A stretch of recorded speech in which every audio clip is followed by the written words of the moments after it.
I think of it as the state lottery is a tax on all those people who never did well in their math class. That's how I think about it. How about buildings? You go into buildings. 80% of all buildings are missing a 13th floor. 7, 8, 9, 10, 11, 12, 14, 15, 16. I feel like going into all these elevators with a Sharpie, crossing out the floor, putting it, and say, that's the 13th floor. You're not fooling anybody. This is 21st century America, and we have people afraid of the number 13. And what happens when you get to lobby and then you go to floors below the lobby? What do they call them? B for basement, SB, sub SBB. Can I buy a vowel, please? Like, what are you doing there? We have perfectly good nomenclature for going below the lobby level. They're called negative numbers, okay? We know how to do this. It is well understood. But of course, this is America. There is a place in the world that has negative numbers. Oh, it's in Germany. Oh my gosh. Oh, by the way, is this a science museum? No, it's a history museum. Germany. That's a closer look in case you missed it. Okay? There's also bad physics. All right? Now, this illustration requires an explanation. This is an ad for Holiday Inn. Now, admittedly, this is Holiday Inn England rather than Holiday Inn America. But Holiday Inn is an American company.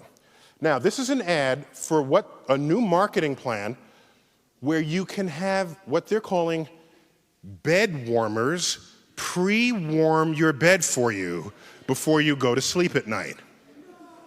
Okay, so the people on either side are the bed warmers. Now, of course, he's looking at her and not him. Just interesting fact there. But this is a thermodynamically pointless exercise because the only way you're going to get the body heat from those two people is if they are naked in your bed. But for reasons of sanitation, they are not only fully clothed, they are fully insulated. If you're insulated, your heat is not coming out. It stays within all of your clothing, so they are not heating the bed at all. Whoever thought this up never took Physics 101. If they did, then these two people would be naked.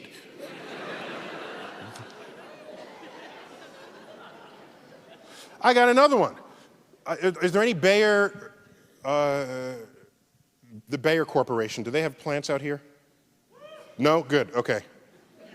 This is an ad from Bayer where they are boasting that they send their scientists into the schools to help out. So Bayer employees volunteer in a hands-on, inquiry-based program, making science make sense, to help kids develop a lasting passion for science. You're on. Try to get them interested. Now, first of all, they've got a black kid and a woman. Like, apparently these are the problem cases that you got to get interested. Like, how about the white kid with the tattoo who just got off the motorcycle? Where's he? Okay? But, okay, so these are the problem kids, okay? The woman and the black kid. All right, let's see what we're trying to get them interested in. Try to get them interested in why lighter things fall faster than heavier things.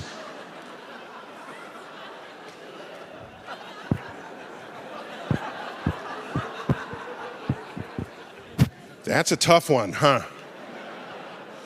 It's tough because that doesn't happen in this universe.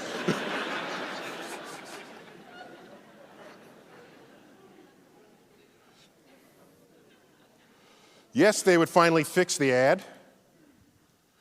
You're on. Try to get them interested in why lighter things fall as fast as heavier things. That's the Galilean experiment.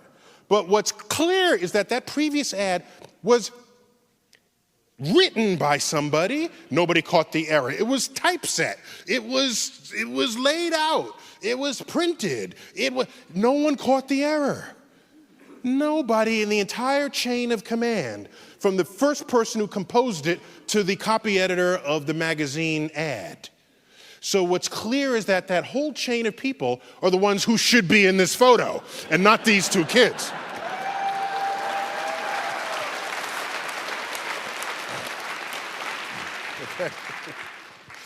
The American Physical Society meets, it's sort of my professional physics organization, and choose a city. Occasionally, this one time we met in Las Vegas, but this is what happened here.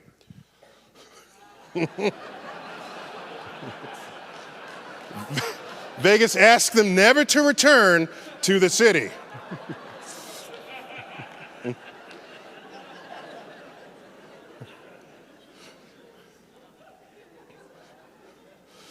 We're talking about America, people.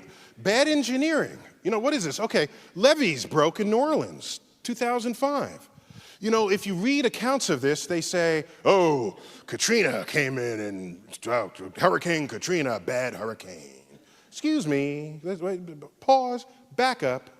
Do you know Katrina was category 5 in the Gulf? On landfall, it was category 3. It had already passed over New Orleans. People were sweeping up some of the broken branches in the street. Then the levees broke. The city survived the hurricane just fine. What it is they didn't survive was faulty engineering. That was the problem in 2005. And I submit to you that you look at these images and people hoping to get rescued from their rooftops, and you ask yourself, what country is this? Some of us who are old enough, we used to see film loops of third world countries where you see an absence of infrastructure, people towing, their belongings with an ox through mud. And you say, oh, that's the third world. We live in America. What country is this? In the middle of Manhattan, a steam pipe explodes. People died. Steam? Don't we know how to move steam from one place to another? Wait a minute, we're actually still using steam? What? Okay. I'm not going far back in time to get these stories. Bridge collapses. I-35, Minnesota. A bridge collapsed? You go through Europe, there's still bridges standing from the Roman Empire. We can't put a bridge over that, all right? That's not a river, this is a brook, all right? What country is this? Let's go to Los Angeles. Trains collide. People get hurt. Some people die. You think we would have figured this one out.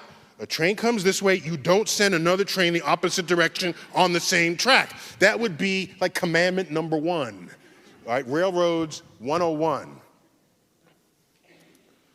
A crane collapsed. Back in New York, a crane collapsed. What, you can't hold up a crane? What country is this? Hurricanes come. We say, run! Now, here's what's interesting. I think these people already know about this, okay? So, this is useless information to all these people. Now, here's what happens. If you don't have scientists and engineers in your midst, when a hurricane comes or some kind of a natural disaster, your first thought is stockpile food and run. But if you're an engineer or a scientist and the disaster's coming, you say, how can I avert that disaster?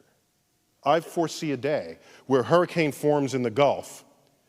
You put in some kind of apparatus that taps the energy of that hurricane, and that energy drives the electricity of the city that would otherwise be destroyed by the hurricane had it continued to go through. That's the kind of thinking that needs to go on in this world.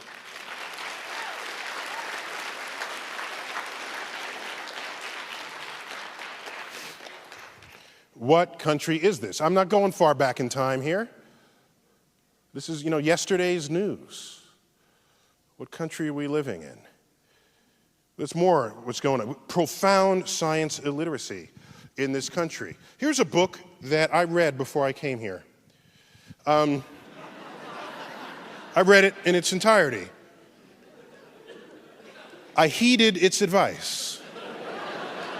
I wanted to make sure I showed up for you this evening. So someone has to write this book. An editor says, hey, that's a good idea for a book. A publisher publishes it, they put it on the shelf, and then people buy it. How about this one? And this is one. How to Survive 2012. Tactics and Survival Places for the Coming Pole Shift. Pole shift? Where'd they get that from? The pole? The end of the world? In there is the Mayan calendar, because clearly the Mayans knew more about astrophysics than any of us do today. Clearly.